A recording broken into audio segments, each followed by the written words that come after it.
Hey guys, it's Clovis, and today we're going to talk about Thunders.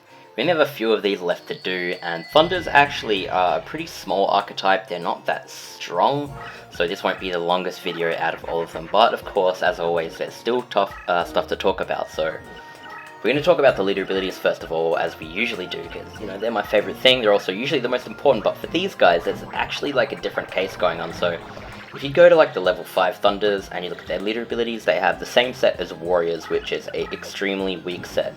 You have extended support range, which extends only one ability, which is a weak and specific enemy type, which is arguably one of the weakest abilities in the game. All this does for these guys is weaken machines and zombies. So if you have a maxed out Bolt, Escargot, Kaminari attack, Thunder Dragon as your deck leader, you'll reduce opponents' machines and zombies by 500 attack and defense when they're near your deck leader, and that's essentially all they do. The saving grace for this set is lower levels. If you have level 3 or lower, so any of these level 2 or level 3 ones work. You actually have a variety to choose from. Actually, you got LaLa Li-oon, Kaminarikozou, Mega Thunderball, Oscillo Hero, Electric Snake, and Electric Lizard. Even Bolt Penguin, yeah. Any of these you can actually get open opponent's card, and in conjunction with extended support range, that's actually a pretty strong ability, even if your other ability is really weak. That means anything that's 2 spaces within your deck leader gets flipped face up, and that's actually pretty good. If you're playing defensive, it stops the enemy from being able to play aggressive with flip effects, or the best strategy to do with that is play aggressive with it. If you cover the opponent's summoning area, then you can stop them from activating flip effects, stop them from moving trap cards, stop them from moving spell cards without activating them, and that's on top of actually giving you the information of the card, flipping them up already. So it's strong in all contexts. In this game, flipping stuff face up is really, really strong, stronger than it should be probably, so always keep that in mind. It's a bit harder to max out a fusion deck leader. I always bring up the strategy where, say for example, with Thunder Dragon, you can fuse just a dragon with a Thunder. You can make 5 of Thunder Dragon very easily, rank it up quickly, but you probably don't want to rank up this card because it kind of sucks. As a deck leader, I actually personally recommend going for like a level 7 Dragon as your deck leader. Harpy's Pet Dragon is a good choice. Red Eyes Black Dragon. These two are 7-star dragons that you can fuse to make, and you get 2 level cost reduction for summoning same type, which means if you have a level 7 or above dragon as your deck leader with this ability, you can play dragons for 2 stars less. And that is really actually very, very important to this archetype because of the twin-headed Thunder Dragon, if I can find it. Here we go. So twin-headed Thunder Dragon, you need a 2000 attack dragon fused with any Thunder to make this card, and that's really cool because you can actually, there's 5-star 2000 attack dragons in the game, so if you have that leader ability as a dragon, a level 7 dragon or above, then you can play twin-headed Thunder Dragon for 3 stars by fusing any Thunder, any 2 or 3-star Thunder with Parrot Dragon or Cursive Dragon. If you have a Thunder deck leader, you won't be able to do that, so you definitely actually want a Dragon deck leader. This is like the only archetype, Thunder, where I actually recommend having a completely different archetype as your deck leader because it's way better for the deck. The Thunder Dragon deck leader is just so weak. Any, Thunder deck leader abilities are just weak compared to dragons, so you may as well just use one of them, and then yeah, you can make twin-headed Thunder Dragon for 3 stars, and that's actually a pretty big deal. I pretty much have talked about this card already, like I was gonna, go through them from the start, but while I'm here, yeah, I'll just reiterate that point, guys. Any 2000 attack or above dragon confused with any Thunder. The Thunder doesn't have to have a minimum attack requirement or anything. As long as the dragon is 2000 attack or above, you can fuse the Thunder with a dragon and you'll make twin-headed Thunder Dragon. Any lower, if it's below 1600, so say for instance if you make like Petite Dragon with the Thunder, you'll just make Thunder Dragon instead. Even if the Thunder is like Sanga of Thunder, like it's stronger than 2000, it won't make the fusion unless the dragon is 2000 and above, so yeah. Sanga of the Thunder, by the way, this is the strongest Thunder you can play out of the hand. It's actually one of the strongest cards in the game you can play out of the hand. Probably very likely to get this via Reincarnation. If you're reincarnating stuff between like 50 and 60 deck costs, especially a monster, which gives you more of a chance to get this, but you can also just get this from the graveyard slots from either the Labyrinth Ruler or even the Chakra Final Boss has one of these. And these are pretty good cards. They're 2600 attack, so it's strong on water and mountain. So it's actually a pretty good card just in general, if you have it in your hand. But yeah, of course it is 7 summoning level, you can't reduce it, so you have to make summoning level space to actually be able to play this, but for a casual playthrough, this is actually a really good card. You probably want to reincarnate and try and get some of the Gate Guardian pieces, because they're just good cards for casual playthrough in general. Other cards we've got, we actually have a few fusions here actually. So Bolt Escargot, if you fuse a Thunder with an Aqua, you make this. You actually will see Ishtar play this quite a bit. It's good on like the Crush terrain, and she just has a lot of Aquas and Thunders, so yeah, pretty common you'll see this. Kaminari Attack is actually a Thunder fuse with a Spellcaster. So yeah, this guy, he kind of looks like God, so if you want to make God, apparently you mix like, yeah, Spellcaster with Thunder will work. And you know, these are technically like deck leader candidate choices if you really want a Thunder deck leader for whatever reason, but again, I do heavily recommend you level up a Dragon instead, it's just infinitely better. Thunder Dragon, of course, as I mentioned before, you fuse a Dragon with the Thunder. No surprise there, if it's powerful enough to make twin into Thunder Dragon, you make that instead. Tripwire Beast, again, it's just a normal Thunder card, you know, 4 stars, probably not as useful as any of the lower ones, because anytime you're making a fusion, you can use a level 3 or lower Thunder fusion for all the Thunder fusions, so probably don't actually want to use Tripwire Beast unless you really like the card, I guess. There's no point in having a 4-star Tripwire Beast when you can have like Thunder Nyan, you know, this is a way better card. This is actually one of the best cards, like level 4 in the game, if you think about it. So even though Thunder don't have too many types, this is a really handy thing for Thunders actually. So while it has a pretty counterintuitive effect, like it has a weak defense, but it is to be face-up defense for its effect to be active, it's a very good effect. Well, this card's in face-up defense position. All face-up Thunder monsters gain movement bonus. That's huge. If you play one of these face-up defense, which you can do on the first turn because it's 4 stars, after that you can start bringing out, like, even if this choose always summoning level, you know, you can actually next turn, if you have a Parrot Dragon or Cursor Dragon in your hand with any of the Thunder, on your second turn after that you can bring out twin-headed Thunder Dragons and flip them up and start moving them 2 spaces at a time. That's actually a pretty legitimate strategy, if I'm honest with you guys. You know, movement bonus is a huge deal, and being able to generate that without having to change the terrain is a pretty big deal.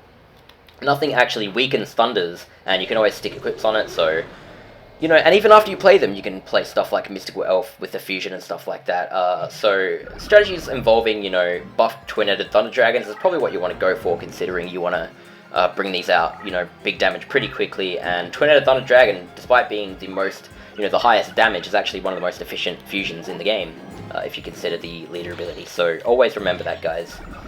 But yeah, Thunder Nyan, if you're not using it as that, you can still just play it in attack mode. It's 1900 attack, it's even compatible with all of your female power-ups, which is really cool. Awesome card here. Also, may as well mention right now, if you get 3 Thunder Nyans in a row, you get Raigeki. It's 100% guaranteed. Doesn't matter if you get diagonal or the top or bottom slots, if you have the bonus ones, you'll always get Raigeki. So, if this card's in your deck, like, if you actually picked Thunder Nyan deck leader, you can even, at the start of the game, go to the custom duel and try and get 3 Thunder Nyan 3 in a row, and you can get Raigeki from the start of the game, which is pretty cool.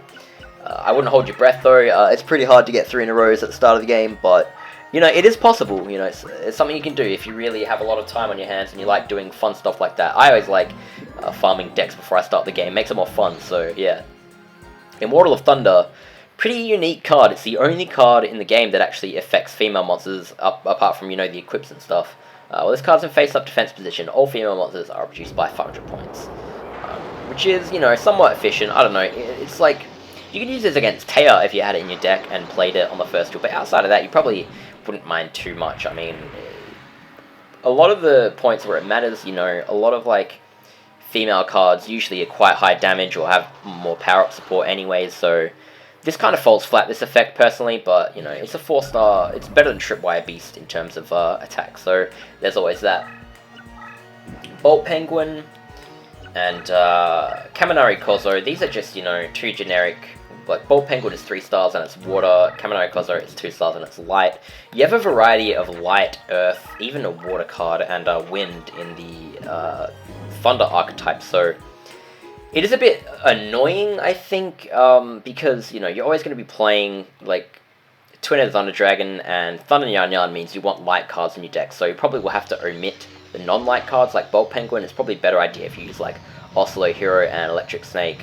But yeah, Bolt Penguin and Kaminarikozou is a way to keep your deck costs low for these fusions, I guess, because they're respectively the lowest deck cost of that amount of star, like, summoning power for the archetype, so Kaminarikozou, if you're only going to use it for fusions instead of like LaLa Li-oon or Mega Thunderball, it's lower deck cost, so it's better in the campaign, which is the only context where that actually matters. This guy looks like a bootleg fucking Pikachu. I don't know. This guy's actual name is Thunder Kids.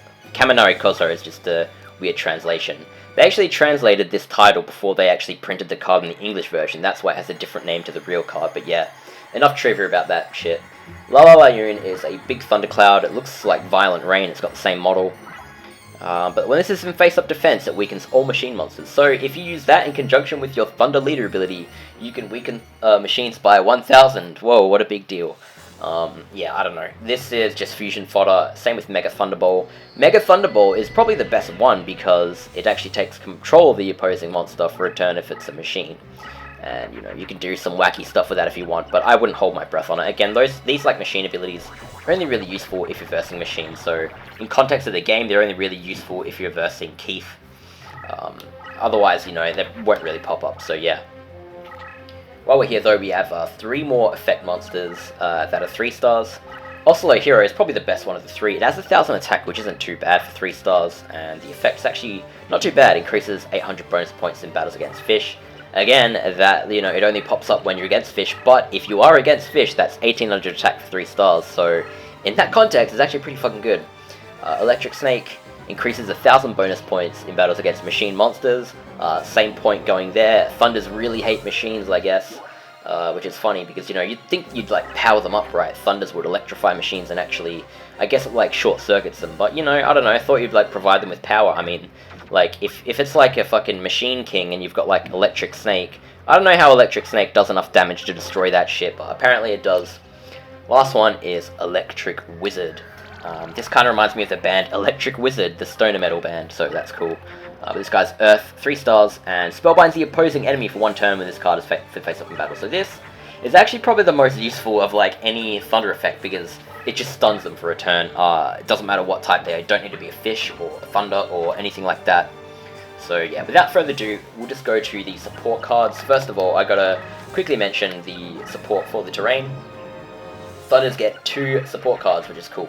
So Mountain is one of them, but what I think is better, guys, is Umi. You might be wondering why. Umi is, well, the water terrain, I mean, like the sea terrain in general, you can bring out using a variety of, like, aqua monsters, you know, like low-level aqua monsters, like stuff like Amoeba, Root Water, Furious Sea King. You can even use higher-level stuff. For example, something you can do to make Aqua Dragon, right? If you fuse a 5-star Aqua with a dragon, you'll make it, if the dragon's strong enough. So what you can do is, because you've already got material, like 2,000 attack dragons, let me actually scroll to them quickly, so I can actually talk while I'm talking about them. So yeah, say we've got Aqua Dragon here. To fuse this, you know, you have like a 5-star Aqua and a relatively high attack dragon, right? You already have 2,000 attack dragons in your deck because you're gonna have,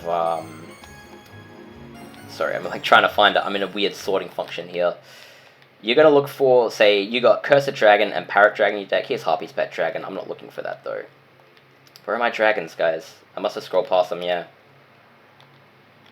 I am deeply sorry. I'm really trying. Here we go. Finally, we got both of them, guys. Parrot Dragon and Cursor Dragon. So, in your Thunder deck, you're gonna have these in your deck anyways. So, if you have, say, you know, Parrot Dragon in your deck, Cursor Dragon in your deck, but also, where is it?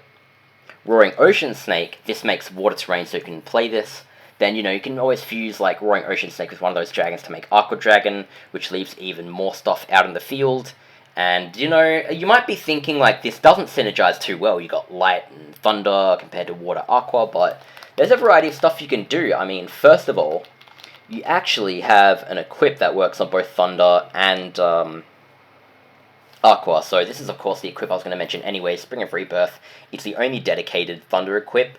So obviously you're going to be sticking 3 of these in your deck anyways if you're running a Thunder deck. But another one, of course, I've been mentioning it a lot in a lot of these videos, but it does pop up. That's just the way the card is. Horn of Light, this works on Aqua Dragon, and it works on Twin-Headed Thunder Dragon in, you know, in addition to like a bunch of other cards in that archetype in both of them actually. So Horn of Light is always a good investment. Another one you can do is Bright Castle, which it is Shine Palace, but in this game it's Bright Castle. And that's a better strategy if you're doing something like playing the efficient way of playing Mystical Elf. So you can stick some Dancing Elves in your deck and some Unhappy Maidens, or if you can afford the deck cost, something like Magician of Faith is better in case you want to use that card for Perfect. But this way you can bring up Mystical Elf for 1 star. That allows you to keep 2 of the summoning power you regenerated. So say in your first turn you fuse Dancing Elf with Unhappy Maiden, keep Mystical Elf face down. Next turn you've only used 1, you regenerate 3. So second turn you've already you have 6 summoning level. You can play anything you want pretty much that's 6 or lower, and then flip up your Mystical Elf to give that card another 800 damage. And that's really important if you're going to be playing the Thunder Dragon, the 20th Thunder Dragon a lot. So that in combination with a bunch of other light support cards, you can always add stuff like Hoshi Ningen, but if you're going to go that far into it, I think it's as easy as just chucking in a few Dancing Elves and, maybe a couple Unhappy Maidens or Magician of Faith if you'd rather use that. And between those and the equip cards you've got, you can actually get some pretty high damage, reach some very, very, very high damage values in the Thunder deck, even if the archetype is quite small. Anyways, guys, there's not actually too much else to talk about the Thunder archetype, so I'm going to stop the video there.